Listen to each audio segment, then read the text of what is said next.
Hemos llegado al final, el último de los mensajes a las 7 iglesias. Hemos visto a través de la historia cómo el testigo fiel y verdadero, de manera tierna, de manera firme, de manera de exhortación, ha tratado de alcanzar a los cristianos a través de las edades. Ahora, en el ocaso del planeta Tierra, hay un mensaje muy especial a aquellos que estamos viviendo en este capítulo de la historia. ¿Qué mensaje Dios tiene para ti? ¿De qué habla el mensaje a la iglesia de Laodicea? Quédate con nosotros aquí en tu programa de Evidencias.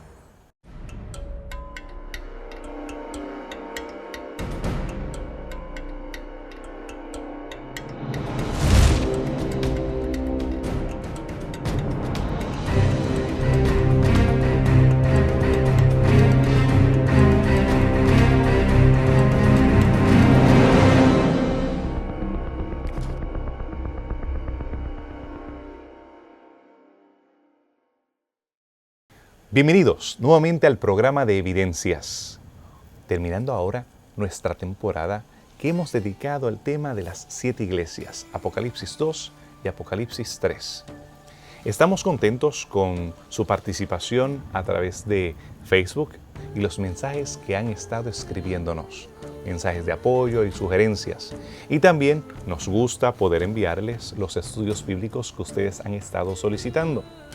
A través de esta serie hemos podido estudiar diferentes capítulos de la historia de la iglesia cristiana. Nosotros hemos podido reconocer las ruinas, las instituciones grecorromanas y cómo ellas se relacionan a lo que Jesús habló o que le dictó a Juan en Apocalipsis 2 y 3. Hemos podido ver de manera paralela el cumplimiento de los 7 sellos con el de las 7 iglesias.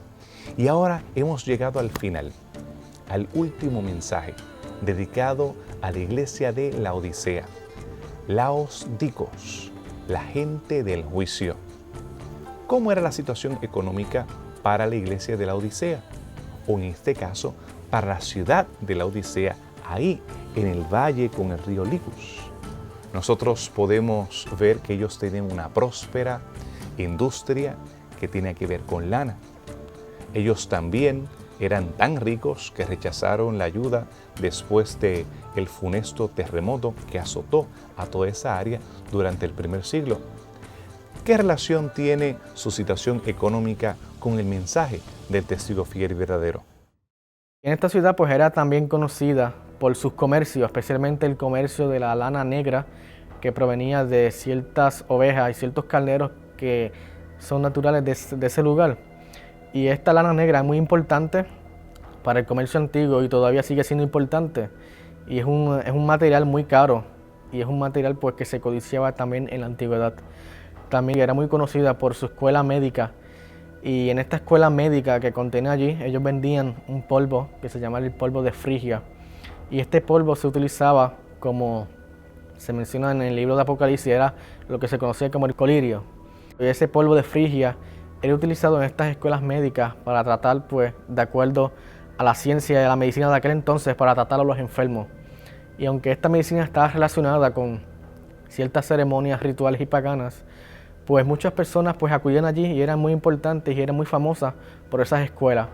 Y también, también la ciudad de Laodicea era conocida por sus sistemas bancarios, ya que era una ciudad muy rigurosa económicamente, llena de mucho dinero, y la ciudad de Laodicea pues recibía muchas ayudas del Imperio Romano.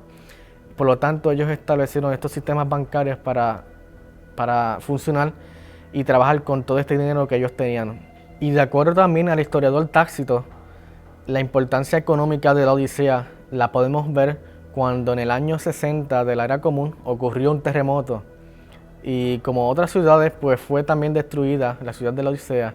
Sin embargo, a diferencia de la ciudad de Sardes y la ciudad de Filadelfia, que recibieron la ayuda del imperio, la ciudad de Laodicea, de acuerdo a Tácito, reconstruyeron su propia ciudad utilizando sus propios recursos, ya que ellos eran muy prósperos y tenían todo, y todos los recursos ellos los poseían.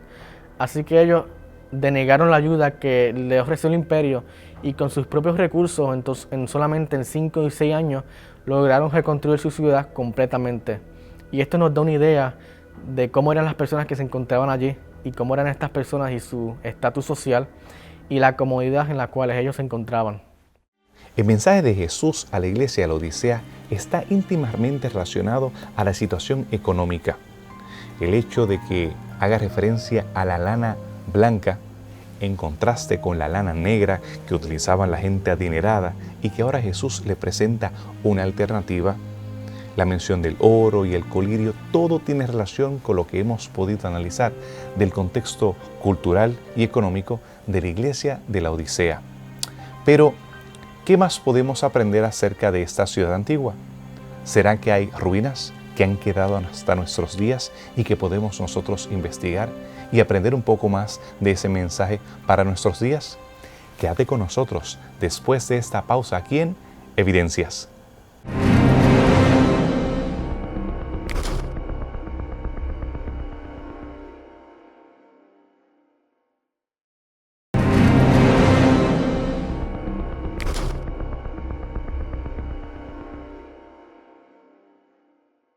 Qué bueno que te quedas con nosotros para continuar estudiando acerca de la ciudad de la Odisea y también del mensaje que tiene para nuestros días. ¿Dónde estaba localizada geográficamente la ciudad de la Odisea? ¿Qué ciudades había en relación a la misma? En primer lugar, sería bueno destacar la importancia de la ciudad de Colosas. ¿Y qué relación tenía Colosas con la Odisea? La ciudad de la Odisea está íntimamente ligada con dos ciudades importantes, la ciudad de Colose y la ciudad de Hierápolis. ¿Okay? Ahora, estas conexiones están basadas en dos importantes características. La primera es una conexión geográfica. Todas están en lo que se llama el Valle de Meander o el Valle del río Licus, que está alrededor. O sea, uno puede ver, usted se para en la ciudad de la Odisea y a la distancia, por donde está el teatro griego, uno puede ver justamente la parte superior donde están las reservas de calcio de la ciudad de Hierápolis. O sea, puede ver las tres ciudades paradas justamente en la Odisea. Por lo tanto, geográficamente están ligadas y aparte de eso, estas tres ciudades fueron constantemente azotadas por terremotos también. De hecho, la ciudad de la Odisea fue azotada por un terremoto terrible. La primera vez le costó mucho reconstruirse y el emperador tuvo que reconstruirla, pero en la segunda ocasión, cerca del tiempo de Juan, por cierto, la ciudad se reconstruyó a sí misma, o sea, no necesitó ayuda de los demás. He allí quizás la analogía del hecho de que en el mensaje de Apocalipsis se dice que se cree suficiente, tiene una especie de arrogancia hacia sí misma, de que puede abastecerse a sí misma sin ningún problema, porque nuevamente ella llegó a ser tan importante comercialmente que se reconstruyó a sí misma luego de uno de estos terremotos. La segunda forma en la cual estas tres ciudades, sobre todo Colose y la Odisea, están conectadas es justamente por el uso de inscripciones. En la Odisea se encontró una inscripción que tiene por nombre, es una inscripción que habla acerca de un esclavo que fue liberado y tiene por nombre Marcus Cestius Filemón, la cual algunos asocian justamente con la carta que escribe Pablo acerca de Filemón, que habla justamente de un esclavo que fue liberado y cuyo dueño, Pablo apela, le dice: somos cristianos, déjalo libre. Por lo tanto, hay una conexión. Y luego en el mismo libro de Filemón se menciona un personaje importante llamado Epafras. Ahora, en la ciudad de Colosas se encuentra otra inscripción justamente mencionando a un caballero llamado Epafroditos. Por lo tanto, la mezcla, o sea, la conexión de estas dos inscripciones también une a estas ciudades, y lo más seguro es que las poblaciones cristianas de estas dos ciudades se conocían unos a otros y lograron interactuar de una forma más cercana quizás con otras comunidades de otras ciudades donde había comunidades cristianas. Por lo tanto, esta conexión existe con estas inscripciones y también geográficamente. La ciudad de Colosas se convierte en una ciudad bastante importante. Desde el punto de vista bíblico tenemos toda una carta que se escribe a esta ciudad llamada la Carta a los Colosenses. Y dentro de ella había una comunidad cristiana importante. De hecho, había una mezcla dentro del judaísmo, había una especie de mezcla de helenismo, gnosticismo y judaísmo que Pablo contradice justamente en su carta. Ahora, para asuntos de comprender su conexión en cuanto a la iglesia de la Odisea o la comunidad cristiana de la Odisea, lo importante es poder primero entender de que justamente Colosas se va a convertir en la fuente de las aguas frías que se dirigen hacia la ciudad de la Odisea por el río Licus que pasa a través de ella. Por lo tanto, ahí se han descubierto más o menos, se han hecho varias excavaciones donde hay varios acueductos de varias millas que se construyeron especialmente para canalizar el agua, y esos acueductos llenaban una especie de torre de agua, y de la torre de agua entonces se distribuía el agua a los balnearios que estaban en la Odisea. Ahora, Colosas se convierte justamente en esa fuente de agua fría no tan cargada de minerales como es el agua que viene de Hierápolis, que si viene cargada es más caliente y viene cargada justamente de minerales. En las mezclas de ambas hacen que el agua sea perfecta para bañarse, pero para tomarla es prácticamente imposible porque tanto el olor de la misma como la cantidad de minerales que llevaba y el sabor era bastante desagradable, y ahí la analogía que se hace de te vomitaré de mi boca. Recientemente estuve en el infierno. Sí, estuve visitando una de las ciudades vecinas a la Odisea. Allí es donde supuestamente está la entrada al infierno. Los gases venenosos que emanan desde esa gruta allí y en Hierápolis son tan venenosos que si tú te acercas puedes colapsar y morir. Las aguas que emanan de ese manantial son de alta temperatura. Esas aguas que son guardadas en piscinas desde la antigüedad han sido utilizadas por termas desde tiempos antiguos. Sus poderes curativos llegaban kilómetros de distancia y muchas personas llegaban hasta Hierápolis para beneficiarse de esas aguas. El hecho de que tiene una alta concentración en cal y en minerales hace que toda superficie sobre la cual el agua pasa sea cubierta por esta capa blanca de sedimentación mineral. En la actualidad, las montañas cerca de las ruinas de Hierápolis están cubiertas de esta capa blanca que parece un castillo de algodón. Pamukkale, así es que los turcos conocen a esta región en la actualidad. ¿Qué relación tiene la iglesia de la Odisea con la situación física y económica de Hierápolis y la manifestación de estos manantiales que salen del mismo infierno según los antiguos? La ciudad de Hierápolis, y Hierápolis significa ciudad sagrada, se encontraba íntimamente relacionada a la Odisea, debido especialmente a la carencia de la Odisea de tener agua potable. Y por lo tanto, debido a que la Odisea carecía de este sistema de agua potable, pues dependía de cierta manera, debido a estos acueductos, de la ciudad de Hierápolis y la ciudad de Colosas. La ciudad de Hierápolis pues está ubicada al este de Colosas, y entre las dos ciudades de Colosas y la Odisea, donde al este le quedaba Colosas y al sur le quedaba la Odisea. Y en esta ciudad, pues Hierápolis, podemos saber, de acuerdo a Colosenses 4:13, que allí se encontraba al menos una población cristiana en el tiempo de Pablo. Y esta ciudad, pues era de todas las cosas que era conocida, la ciudad de Hierápolis era muy conocida por sus aguas termales. Y esas aguas termales siguen siendo, hasta el día de hoy, unos centros turísticos donde las personas pues utilizan las aguas termales, ya sea para relajarse, bañarse o hacer otras actividades, de la misma manera que la gente lo hacía en la antigüedad. Y sabemos que la ciudad de Hierápolis pues creció en su población cristiana gracias a los esfuerzos de Pablo, como se muestra en Colosenses. Y esta ciudad fue destruida juntamente con la Odisea en el año 60, cuando ocurrió el terremoto que destruyó ambas ciudades. Y arqueológicamente pues se ha excavado de manera paulatina hasta el presente, un poco más que otras ciudades, que no se ha excavado pues de manera muy poca. Y la ciudad de Hierápolis pues se ha encontrado al menos un teatro que está muy bien preservado, y también se ha encontrado un templo dedicado al apóstol Felipe.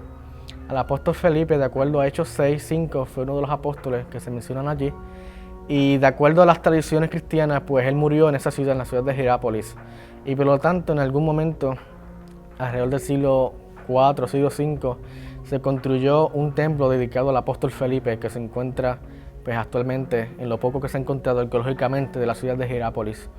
También se han encontrado otros templos dedicados a algunos dioses como el dios Apolo, al dios Helios y otras ciudades y otros dioses que eran muy importantes para esa ciudad. Así que tenemos de todo un poco en la ciudad de Hierápolis. Tenemos su importancia en las aguas potables, en las aguas termales que ayudaban a la ciudad de la Odisea. También la ciudad de Hierápolis era muy importante por su población cristiana que creció después de la influencia de Pablo. Y también arqueológicamente tenemos estas cosas muy particulares como el teatro que está preservado y como este templo dedicado al apóstol Felipe, que hace de este lugar un punto muy particular para los estudios cristianos, debido a que nos muestra cómo los cristianos se relacionaban con las tradiciones orales que estaban entre los primeros cristianos y cómo ellos le dedicaron este templo al apóstol Felipe. Muchos predicadores inspirados tal vez en la llave del lavamanos o en la tina han pensado que el agua fría es negativa y el agua caliente es positiva. Sin embargo, si vemos en la antigüedad, notamos que el agua fría era positiva. El agua que llegaba desde Colosas era rica, sabrosa, fría. Venía desde las montañas con sus topes en nieve. En el caso de Hierápolis, vemos que el agua caliente también es apetecible, es rica en sus propiedades minerales y curativas, y también se ve desde un ángulo positivo. Algunos han sugerido, y en el pasado yo mismo creía, que había acueductos que llegaban desde Hierápolis hasta la Odisea y también desde Colosas. Y eso se ha sugerido en libros y en documentales. Sin embargo, estudiando más detenidamente, viendo las excavaciones de estos diferentes acueductos y las tuberías, no hemos encontrado ninguna que directamente ate a Hierápolis con la Odisea o Colosas con la Odisea. Sin embargo, lo cierto es que el agua de la Odisea era tibia, era nauseabunda, no era rica, sabrosa, fría como el caso de Colosas, o también rica igualmente como es el agua caliente de Hierápolis. Así que el énfasis parece ser en mantenerse cerca de la fuente y no necesariamente la temperatura del agua que se está utilizando.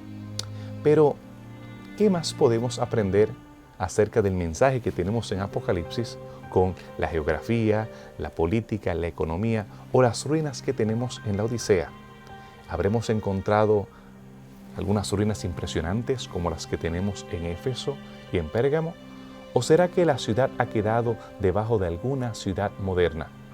Bueno, si quieres ver un poco más acerca de la Odisea, quédate con nosotros después de esta pausa aquí en Evidencias.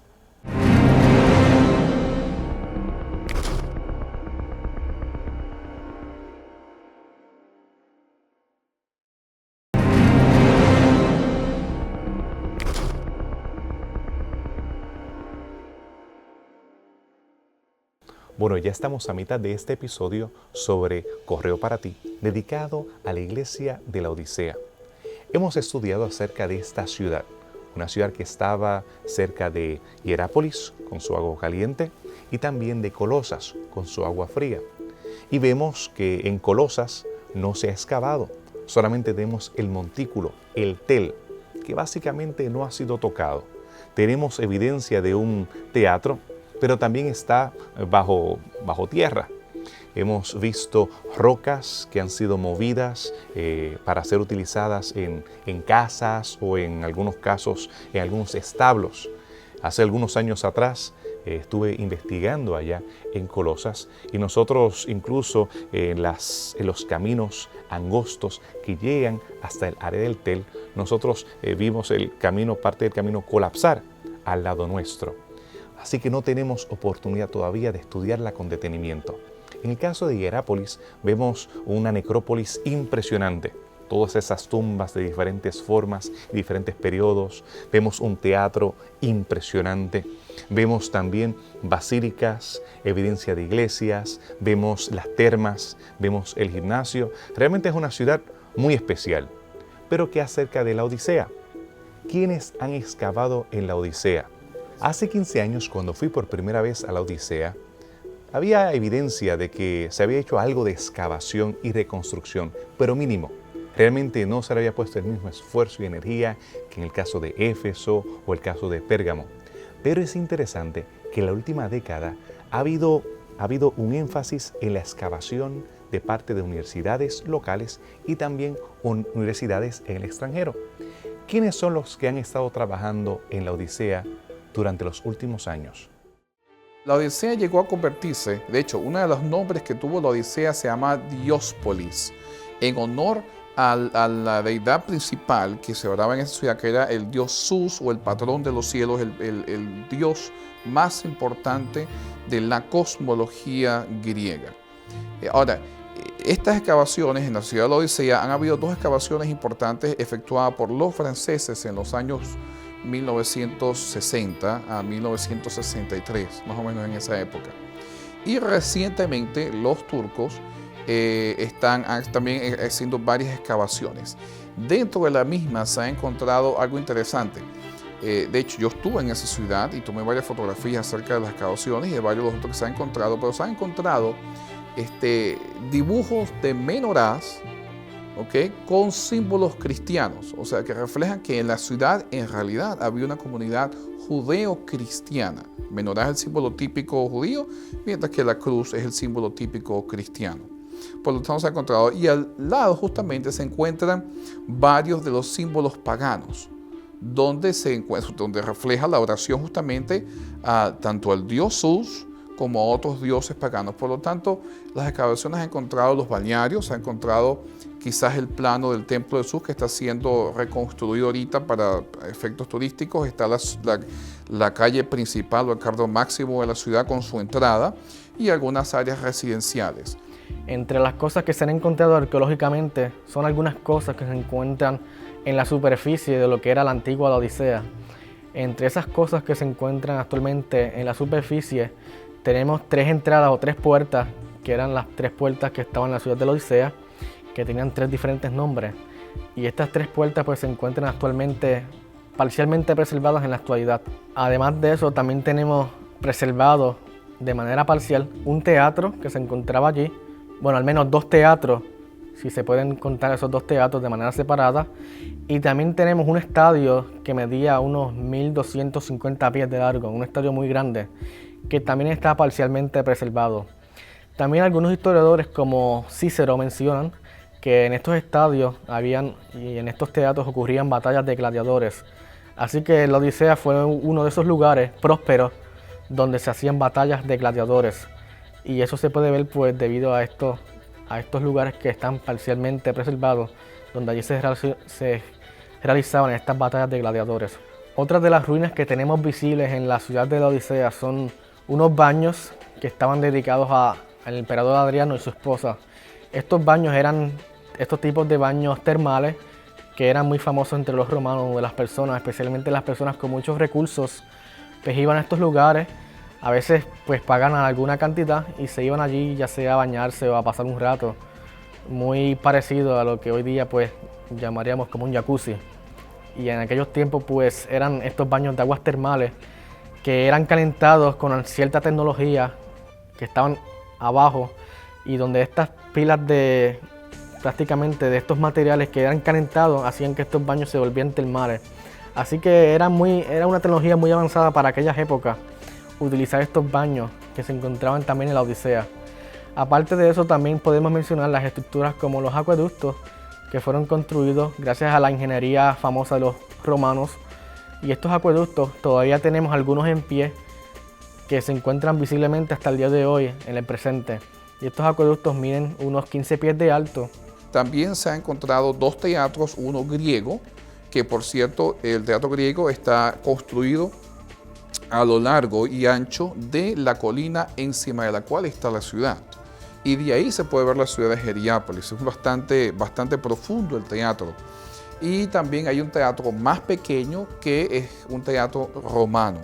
Se ha encontrado también el hecho de que había un estadio ahí para hacer juegos. Y de hecho, se dice en varias inscripciones que se celebraron juegos de gladiadores en esta ciudad.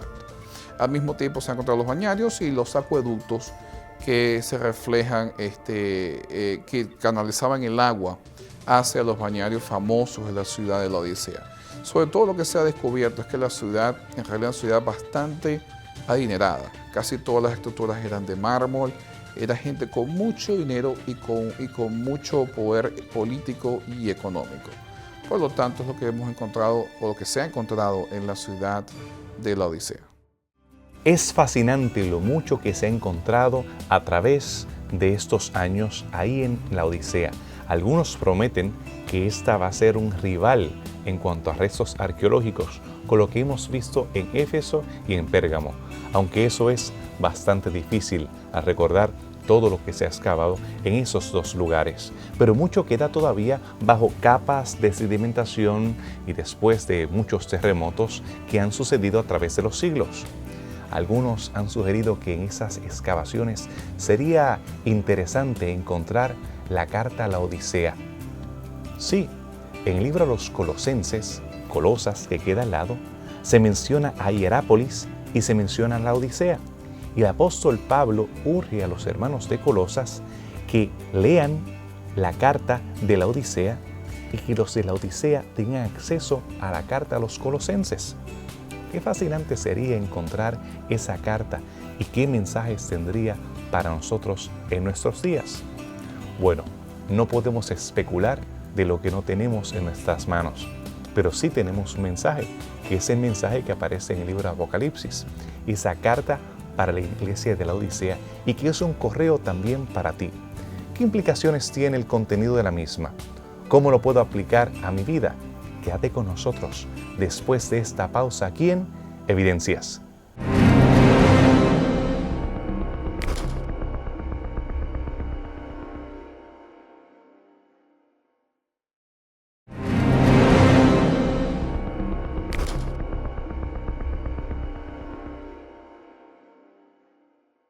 Hemos llegado al final de esta carta de la Odisea. Hay un sabor agridulce. Sí, reconocemos los aspectos negativos de la iglesia de la Odisea y cómo eso me hace una radiografía, me hace ver lo feo y horrible que hay en mí y me imagino que tal vez en ti. Pero cuando pensamos en la iglesia de la Odisea, pensamos en un cumplimiento profético. Después del año 1843, nosotros vemos un énfasis en la segunda venida y más adelante en ese mensaje triangélico, hablando acerca del mensaje del tercer ángel. El texto describe a esta iglesia como una iglesia que ni es fría ni es caliente. De esta iglesia el ángel se presenta como el testigo fiel, que dice siempre la verdad, el testigo que no oculta nada y que cuando lo invitan a dar su testimonio, presenta realmente lo que hay. Pues este testigo dice de la iglesia que aunque ella es rica, ella realmente es pobre. Aunque tiene ropa, tiene lana, necesita vestirse realmente. Aunque tiene colirio, necesita realmente ponerse el colirio verdadero para que pueda ver. Y de esta iglesia entonces se presenta como una iglesia que las personas no quieren ser parte de ella. Se le hace un llamado a que se arrepientan y compren del ángel, del mensajero, colirio para ver, ropa para vestirse, de manera que no sea ni fría ni caliente. Históricamente, esta iglesia, del griego Laodicea, Laos, pueblo, y Dicea, viene del griego Dikaios, que significa justo, el pueblo justo, o el pueblo, puede ser también el pueblo del juicio, de la misma raíz Dikaio, como juicio. Esta es una iglesia que justamente se ve un juicio, porque el ángel se presenta como un testigo, como si estuvieran haciéndole un juicio. Así que decirle el texto, decir, ustedes son ricos, realmente, literalmente, ellos eran ricos, porque se pudieron reconstruir lo que ninguna otra ciudad de la zona se pudo reconstruir. Y allí entonces vemos que de alguna manera u otra, el mensaje toma los conceptos históricos que están pasando, los retoma y entonces lo aplica a un mensaje espiritual de la iglesia. De paso, la Biblia menciona que había una iglesia en la Odisea. En Colosenses capítulo 3, Pablo dice, Esta carta de Colosas, versículos 16 y 17, no solamente leanla en Colosas, sino que también llévenla a la iglesia de Laodicea. Y la carta que le escribí a los laodicenses, a esta iglesia de Laodicea, también léanla ustedes lo de Colosas. Esta carta lamentablemente no está en el canon del Nuevo Testamento, no sabemos cuál es. Hay teorías de cuál pudo haber sido esta carta, pero no existe una carta llamada la carta de Laodicea en el Nuevo Testamento, aunque Pablo dice que le escribió a esta iglesia de la cual estaba allí. Así que no estamos hablando de una iglesia inexistente, estamos hablando de una iglesia real que vivió en una ciudad rica y posiblemente entonces sus miembros eran ricos y podrían quizá aplicarle allí el principio que Jesús dijo, que los discípulos le preguntaron, ¿qué va a pasar con los ricos? Y Jesús le dijo, bueno, es más fácil que pase un camello por la aguja que un rico se salve. Y aquí podríamos ver quizá un principio. Estas personas en la iglesia de Laodicea estaban sin falta de necesidad, que decían, yo no necesito nada, estamos bien. Pero realmente el ángel viene como testigo y no escudriña lo externo, no escudriña que tiene dinero. El dinero no era suficiente, por dentro estaban diferentes, por dentro no veían realmente su necesidad porque nada más estaban mirando sus necesidades externas, no se daban cuenta de las necesidades internas.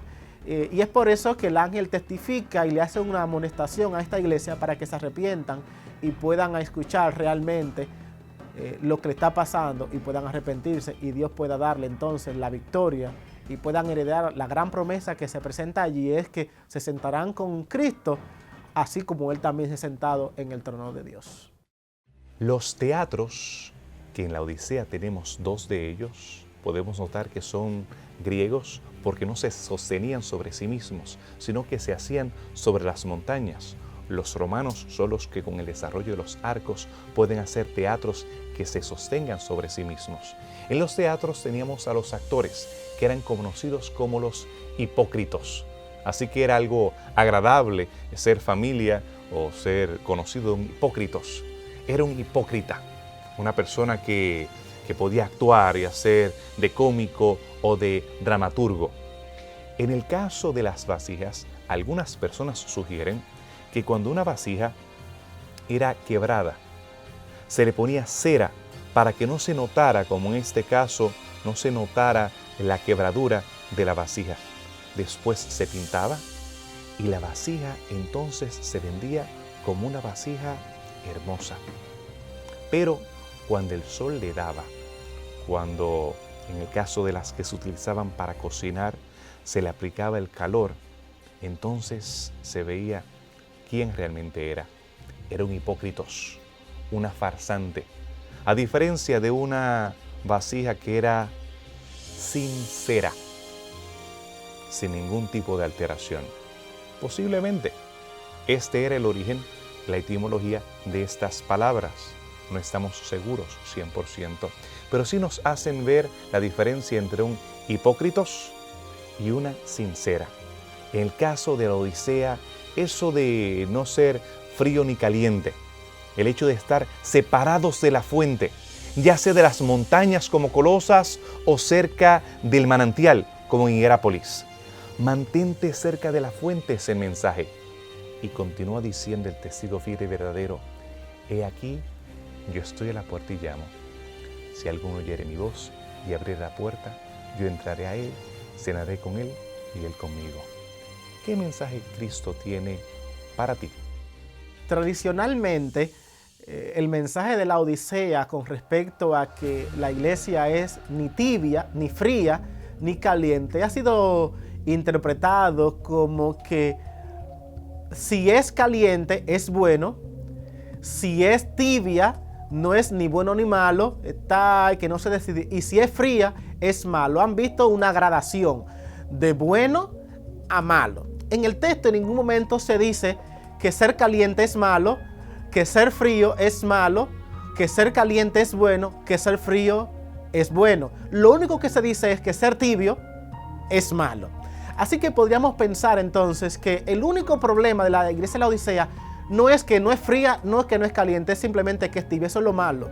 De hecho, cuando nos vamos desde el punto de vista histórico del asunto del agua, caliente que venía de la ciudad de Hierápolis, hoy en día en Pamukkale, en Turquía, podríamos mirar entonces que tenía una razón importante de que fuera caliente, pero también tenía una importancia en que fuera fría, porque el agua fría se necesitaba para beber, el agua fría se le daban otros usos. Y en la iglesia de la Odisea, entonces el énfasis no es de manera simbólica, caliente el que espiritualmente está cerca de Dios, y frío el que está, lo usamos de manera, hoy en día usando los conceptos modernos, que caliente es estar cerca, acurrucado, cariño. Usamos el lenguaje del amor, de que el cariño es caliente, y ser frío significa frialdad, seco en cuanto a ser parte o compromiso con algo. No, ese concepto no se ve allí. El texto simplemente enfatiza,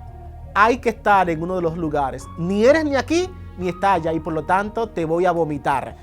Eso indica que si era frío no lo vomitaba, o si era caliente tampoco lo vomitaba. Entonces, aplicando este contexto histórico de la Odisea, de estas aguas tibias, nos muestra a nosotros de manera espiritual que las personas que están alejadas de la fuente principal, ya sea del agua fría que provenía de Colosas o las aguas termales y calientes que provenían de Hierápolis, las personas que se mantienen alejadas de estas dos fuentes se van a volver tibias, y solamente una persona que llegue a ir a la fuente original puede llegar a uno de estos dos lugares, a la fuente original de estas aguas. Y la indiferencia espiritual, es decir, la tibieza espiritual, no es un lugar muy bueno para el cristiano, debido a que no toma posiciones y se mantiene de manera neutral, y en vez de irse a un lado o al otro, se mantiene en el mismo medio. Y el problema de esta indiferencia espiritual, de esta tibieza de la Odisea, es que para Dios pues eso es inaceptable, debido a que no toma de las fuentes originales. Y de acuerdo a lo que dice el mensaje que Juan le envía a la Odisea, Dios va a vomitar a estas personas que se permanecen de manera tibia, y la única manera es solamente acudir a la fuente original, que en este caso es Dios, el agua viva. Toda persona que vive cerca de montañas sabe que cerca de las montañas, en el arroyo, el agua está bien fría. Mientras el agua va corriendo, el agua está más caliente. Debido al sol, debido a la temperatura, va cambiando. Y de lo mismo con el agua caliente. Cuando el agua pasa por la temperatura, se aleja ya de las fuentes que de alguna manera especial había allí en esa ciudad de Hierápolis, cuando se alejaba de allá, llegaba ya caliente, tibia, a la iglesia de la Odisea o a la ciudad de la Odisea, el agua también perdía sus factores importantes de ser caliente. Así que también allí vemos entonces un factor de fuente. Dependiendo qué tan alejado estemos de la fuente, nuestro valor de utilidad será diferente. Y esto podría ser importante para nosotros cuando hoy en día hablamos de acercarnos a Dios o usar un medio. Muchas personas les gusta que el pastor ore por ellos. Dice, pastor, tengo un problema, ora por mí. Eso indica que la persona está diciendo, yo no voy a orar, pastor, ore usted por mí. El principio aquí no es que le diga al pastor que ore, el principio es, ve también a la fuente y acércate también a Dios. No use intermediario, solamente hay un intermediario hoy en día entre Dios y el hombre, Jesucristo. La idea es tener un contacto personal. En vez de comprarnos un libro bueno de superación personal, un libro que nos acerque a Dios, como hay hoy en día muchos libros buenos, la idea es acércate a la fuente original, a la palabra real de Dios, que es la Biblia. No use un intérprete que te interprete, sino busca de Dios. Y este es un énfasis que yo creo que hoy en día estamos perdiendo. Nos estamos alejando de la fuente y por eso estamos siendo muchas veces inútiles, porque no sabemos qué hacer, no tenemos contacto con Dios. Y al no tener contacto con Dios, no irradiamos de Dios esa luz o ese poder espiritual que deberíamos tener. En esta serie, Correos para ti, el punto central de la misma ha sido que estos mensajes no solamente fueron dirigidos a los hombres y mujeres de estas iglesias en el siglo I, sino que también hablaron a creyentes a través de toda la historia de la iglesia, y ahora nos hablan personalmente a nosotros. Estos mensajes, más que mensajes grupales, también son mensajes específicos para nuestro corazón. Y es allí donde la iglesia de la Odisea termina, con esa imagen de Jesús viniendo directamente al corazón y tocando la puerta. Estoy a la puerta y llamo. O sea, Dios está allí a la puerta tocando y Él no va a forzar la entrada. Él no va a derribar la puerta, porque esas son las acciones del enemigo. El enemigo llega y derriba la puerta y se mete en el corazón, aun cuando no es invitado. Pero Él toca, y si tú le abres, estos mensajes, estos correos para ti, pueden hacer un impacto, una transformación en tu vida, pueden recrearte en tu relación con Dios y pueden abrirte una puerta de esperanza que nadie puede cerrar, porque ha sido abierta por tu Creador y Salvador, Cristo Jesús. Jesús le menciona a esta ciudad y a estas personas que vivían allí, especialmente a la iglesia que se encontraba en esta ciudad, que ellos debían de dejar la tibieza y la indiferencia espiritual. Y ellos debían dejar de entrar, que Jesús cenara con ellos. Y la cena en la antigüedad, especialmente en este periodo, siempre era la parte de la comida más importante. La cena era el momento donde las personas pues restablecían sus relaciones, pues sus relaciones filiales. Ellos pues intercambiaban información y era el tiempo donde las relaciones se mantenían firmes. Era el momento de la cena. Es por eso que Jesús le invita a estas personas que viven en la comodidad, que viven en la abundancia, que viven llenos de mucho dinero, de mucha pompa, que dejen todo eso a un lado y que inviten a Jesús a que cene con ellos, para que de esa manera se pueda firmar sus lazos amistosos con Jesús. Es un llamado íntimo. De hecho, una de las cosas más íntimas que una familia en el cercano Oriente hace es invitarlo a su casa. La cultura del Antiguo Oriente no es como la de nosotros hoy en día. Nosotros hoy en día es fácil invitarnos a almorzar, a comer, pero en la cultura del Antiguo Oriente, y todavía en países como Jordania, Arabia Saudita y otros, la casa es algo totalmente privado. Por lo tanto, solamente una persona que quiere intimar profundamente con uno, lo invita a su casa. Ahora, en el mensaje de la Odisea, no es uno quien está invitando a Cristo, sino Cristo quien se está invitando a sí mismo y está tocando la puerta y está diciendo, si tú me abres, si tú demuestras que quieres tener esta relación íntima conmigo, aquí yo entraré y cenaré contigo. Yo estoy dispuesto a esta relación íntima. La pregunta es, ¿estás tú dispuesto? Y el estás tú dispuesto es porque hay una tibieza en el creyente de la Odisea. Y ese es el llamado y el mensaje de la Odisea. ¿Quieres tú abrirle la puerta a Cristo para que Él cene contigo y tenga esa relación íntima contigo y tus aguas no sean tibias, sino sean aguas espirituales que traigan fresco a la boca y traigan vigor a la vida? También se menciona también a lo último de este mensaje, que de esta manera Jesús puede descubrir su desnudez, porque aunque ellos se consideraban que lo tenían todo, que eran ricos, espiritualmente hablando, estas personas estaban desnudos. Y la desnudez en la antigüedad era una señal de vergüenza. Así que para los ojos de Dios y para los ojos de Jesús, que puede ver más allá de lo que ven los ojos de los hombres, pues estas personas estaban vergonzosamente desnudos, porque aparentemente lo tenían todo, pero no tenían nada, porque espiritualmente eran tibios. Así que Dios les invita a estas personas y nos invita a nosotros hoy día que escuchemos su voz y que cuando Él esté tocando la puerta de nuestro corazón para que Él entre con nosotros y cene con nosotros, pues nosotros de manera cordial y de manera muy hospitalaria, como hacían estas personas en la antigüedad, le abrían la puerta a los extranjeros para que estos extranjeros pues podían entrar y cenar con ellos. Así de esta misma manera nosotros debemos dejar que nuestros corazones abran las puertas para que dejemos que Jesús entre en nuestro corazón y cene con nosotros y así podamos mostrar y podamos mantener una relación personal con Jesús. Cuando miramos entonces el mensaje de la iglesia de la Odisea, no solamente el énfasis es vestirnos de la justicia de Cristo, no es solamente mirar a través de los ojos cristianos, no es solamente un arrepentimiento. Y yo creo que hoy en día hablamos mucho de arrepentirnos de las obras malas, de cambiar nuestras vidas, pero hay un énfasis que estamos olvidando. El énfasis es de venir y el énfasis de escuchar. El texto dice, si alguno escucha, eso significa que hay muchas personas que no estaban escuchando. Y es lo que está pasando con la iglesia de la Odisea. Tú eres rica, yo no tengo dinero. No se están dando cuenta que es pobre. Tú dices que tienes ropa, no te estás dando cuenta que eres desnuda. Tú dices que puedes ver, no, eres ciego, necesitas lentes. El texto está diciendo, si alguno escucha.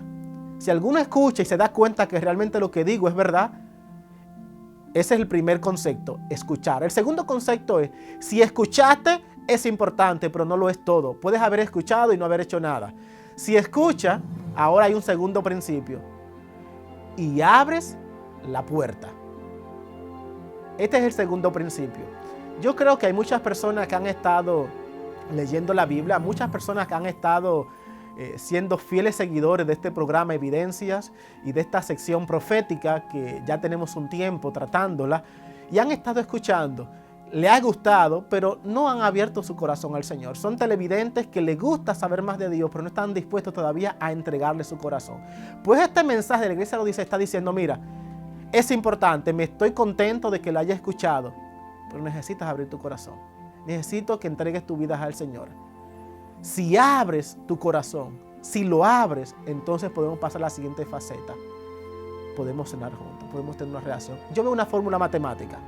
2 más 3, 5. 2 es escuchar. 3 es abrir tu corazón. Y 5 vas a tener una relación con Dios. Tú tanto necesitas escuchar como arrepentirse. Hay gente que dice, me arrepentí, me entregué a Dios. Y usted le pregunta de qué. No sé, quiero estar con Dios. No, se necesita arrepentirse, se necesita escuchar, se necesita saber de qué. Y una vez que hagamos esto, entonces podemos abrir nuestros corazones y decirle al Señor, Señor, mora en mí, habita en mi corazón. La Biblia entonces promete, aquellas personas que hagan esto, le abran a Dios su corazón, tendrán una promesa. Tendrán la promesa de estar con el Señor, estar en el trono, así como Jesús esté en su trono. Yo te invito, al escuchar este programa, que tú también les puedas abrir su corazón. Que no te conformes solamente con reconocer y escuchar la palabra de Dios. Que tú puedas decidir, Señor, quiero darte algo más. Escuché, pero ahora quiero abrirte mi vida a ti. Ven y habita en mí. Jesús presentó una de sus parábolas más poderosas que explica el plan de la salvación de una manera diaria, y fue la parábola de la vid y los pámpanos. En Juan 15 se registra que nosotros debemos estar atados, conectados a Jesús, como es el vínculo entre la rama, entre el tallo y aquella rama que se está hiriendo y se mantiene viva por la savia que fluye entre ese xilema y floema y le mantiene viva esa rama. De la misma manera, Cristo quiere estar cerca de ti, atado a ti, conectado. En el caso de nosotros que estamos relacionados al Internet y todo lo que tiene que ver con electrónica, se habla de mantener el cable en contacto cuando tienes señal, que estás cerca de la fuente. Eso es lo que Jesús pretende. Esa es la esencia del mensaje de que de aquí yo estoy a la puerta y llamo. Al que venciere le daré que se siente conmigo en mi trono, así como yo he vencido y me he sentado con mi Padre. No se trata de que tú vas a vencer por ti mismo. Esfuérzate, hazlo tú tienes la fuerza. No, se trata de entregarte a Jesús. Separado de mí, nada podéis hacer. Pero en Filipenses 4:13, el apóstol Pablo nos asegura que todo lo puedo en Cristo que me fortalece. Sin mí, nada. Contigo, todo. Yo no puedo, pero con Jesús, Él puede hacerlo a través de mí. En el libro de Filipenses capítulo 2, versículo 13, dice, porque es Dios el que hace en nosotros, el que produce tanto el querer como el hacer por su buena voluntad. Si esta serie solamente te ha iluminado arqueológicamente con tus lentes, mirando hacia las ruinas y estructuras, artefactos hermosos, lugares impresionantes, pues ha sido intelectualmente productiva. Si tal vez has sacado con esos lentes historicistas y has podido ver el desarrollo del cristianismo a través de la historia y cómo Dios ha dirigido de una manera impresionante, de una manera profética a su pueblo a través de penurias y dificultades y permanece hasta hoy, ha valido la pena desde el aspecto teológico. Pero si se queda ahí y no te llega a tu corazón, yo voy a estar triste, me voy a sentir a medio cumplir de mi misión. Yo espero que a través de esta serie no solamente haya sido iluminado históricamente, arqueológicamente, sino que tu corazón haya sido impactado con el mensaje de las 7 iglesias. que tú dediques a mantenerte cerca de la fuente de la palabra del Señor. Que olvides si has sido en el pasado dura y has sido legalista y has sido muy enfático en lo que deben hacer y no deben hacer. Has descubierto quiénes son los maestros y los has hallado faltos y has perdido el primer amor. Tal vez has sufrido angustias, dolor, enfermedad, muerte. Tal vez has comenzado a comprometerte. Algunas cosas que son negativas, algunos elementos que son del error se han introducido en tu vida, como el caso de Pérgamo. O tal vez es completa apostasía, como el caso de Tiatira. Y estás mal, has estado lejos, has practicado cosas que sabes que están mal. Ocultismo, nueva era, aquello que parece que llama la atención, o una cultura de drogadicción o de la pornografía. O en el caso de Sardis, has comenzado un cambio, has comenzado a cambiar, tienes un nombre de vivo, pero sabes que estás muerto. Yo espero que la experiencia de la iglesia de Filadelfia sea tuya, que tengas ese amor, y que en el caso de la Odisea, que a pesar de que había esa ambivalencia y ese un poquito de bien y un poquito de mal, tú escuches su último llamado, que es abrir la puerta a Jesús. Que como tú has escuchado en el pasado, la llave para abrir la manija se encuentra únicamente adentro, no se encuentra afuera. Jesús no ha de forzarse. Él está esperando que abras tu corazón y le aceptes como su Salvador, que le aceptes como aquel que puede transformar tu vida, aquel que puede concluir lo que ha comenzado. Que Dios te bendiga.